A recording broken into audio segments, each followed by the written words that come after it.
Hello everyone. In this bite-sized video, we are going to continue our discussion of angle modulation, specifically frequency modulation called FM and phase modulation called PM. We will cover the bandwidth required by FM, generation of FM, and demodulation of FM. Let's start with the bandwidth of frequency and phase modulated signals. Typically, linear systems are quite useful as models in engineering systems. This is primarily because the linearity property facilitates analysis of engineering systems. However, angle modulation techniques such as frequency and phase modulations are nonlinear schemes. This means that the spectral characteristics of such signals are hard to obtain. What we're going to do is come up with a rule of thumb to estimate the bandwidth of an FM and PM signal. This rule of thumb is called Carson's rule. We'll consider angle modulation with a sinusoidal message signal as the input signal. We will see that even with this simple input, the analysis of FM is complex and that the resulting FM signal has infinite bandwidth. Okay, let's start with the analysis of FM with a simple sinusoidal input. Let beta be the modulation index. The modulated signal U of t can be written as shown in equation 1. Here, the message signal is sine 2 pi fmt.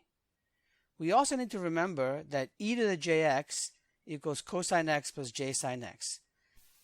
Keeping this in mind, equation 1 is equivalent to equation 4 from slide 5 of the FM notes. Since the message signal is periodic with period Tm equal 1 over Fm, the angle modulated signal is also periodic. Hence, we can compute the Fourier series of U of t. This is shown in equation 2.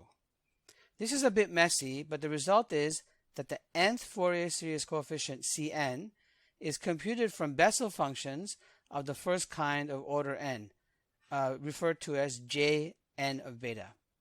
The signal U of t can be expressed in terms of its Fourier coefficients as shown in equation 3 and simplified to equation 4. Now breathe.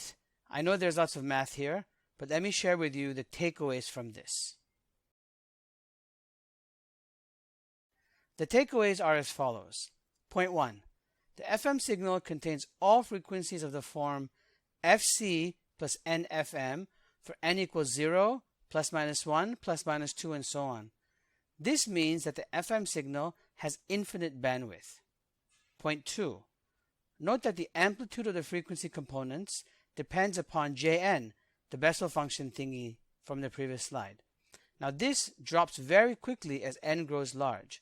So the frequency components for large n are small and perhaps negligible. This gives rise to the idea of effective bandwidth, which is the frequency range which contains most of the signal power. This leads us to Carson's rule. The effective bandwidth is the one which contains 98% of the signal power. We refer to the bandwidth from Carson's rule as BC. Mathematically, we can estimate that BC equals 2 times beta plus 1 times FM, where beta is the modulation index and FM is the frequency of the sinusoidal input. So, for sinusoidal inputs, equation 2 gives the bandwidth from Carson's rule. So what does this mean? As A increases, we see that BC increases. Also, as FM increases, we see that BC increases. Okay, for general input signals M of t, we have the estimate from Carson's rule is given by BC equals 2 times quantity beta plus 1 times W. Here W is the bandwidth of the message signal M of t. And beta is the modulation index. The modulation index for general input signals M of t for phase and frequency modulation is given in equation 3. Now, let us talk about generation of FM signals. From our understanding of the relationship between FM and PM, we can build a phase modulator using a frequency modulator as shown in figure 1 on this slide. In other words, frequency modulation with the derivative of the message yields phase modulation. So we only need to talk about generating FM signals. Idea 1 is the direct approach to generation of FM signals. To understand this, think about what is frequency modulation. In FM, the message signal directly controls the frequency of the carrier. This can be done via a device called a voltage controlled oscillator, or VCO, which is a device which outputs a sinusoid with frequency which depends on the input voltage. The input-output response of a VCO is shown in figure 2, and the equation for the input-output relationship is given in equation 1. Note that V0 is just a reference voltage and is a constant. Idea 2 is an indirect approach to generation of FM signals. The idea is to generate a narrowband angle modulated signal and convert it to a wideband FM signal using a frequency multiplier. The diagram on top shows a narrowband angle modulator. Recall from slide 6 of the FM notes that the narrowband angle modulated signal looks like a conventional AM signal. The narrowband FM signal is shown in equation 1 and is given by A of t equals AC cos 2 pi FCT minus AC phi of t times sine 2 pi FCT. The narrowband signal is then converted to a wideband FM signal using a frequency multiplier shown in equation 2. The resulting wideband signal is shown in equation 3.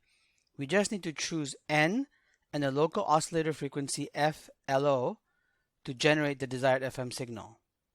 Again, the idea behind the indirect approach is to generate a narrowband angle modulated signal and convert it to a wideband FM signal using a frequency multiplier. Now let us talk about demodulation of FM signals.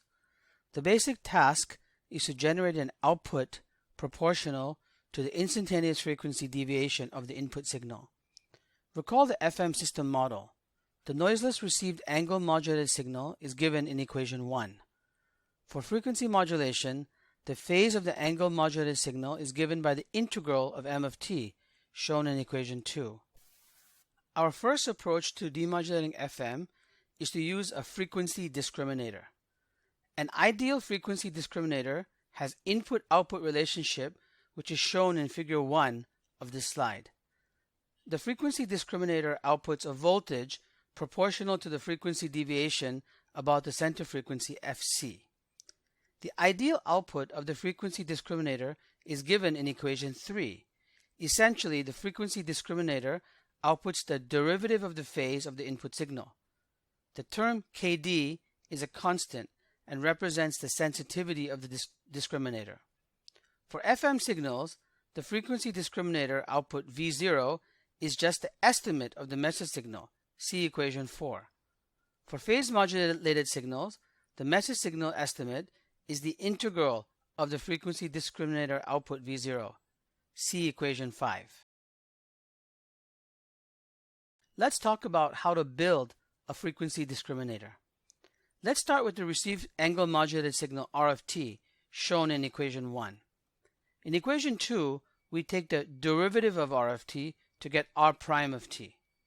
Notice that R prime of t looks like an amplitude modulated signal. The envelope of R prime of t is given in equation 3, and the envelope contains the derivative of the phase, which is the instantaneous frequency we are looking for. This leads us to figure 1 on this slide, which shows an approximation to an ideal frequency discriminator. Taking the derivative of R of t turns it into an amplitude modulated signal. Then we use an envelope detector to recover the envelope. In figure 2, we illustrate a general approach to FM demodulation. We can first convert the signal from FM to AM and then use an AM demodulator to get the message signal estimate. Last but not least, we will discuss another approach to FM demodulation using a device called the phase lock loop, or PLL.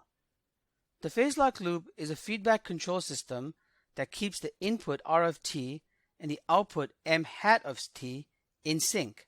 In other words, it makes the output track the input, so that the input and output frequencies are the same and the input and output phases are the same. Figure 1 on this slide shows the block diagram of the phase lock loop. First, the input RF T is put through the loop filter to get M hat of T. This signal is then remodulated.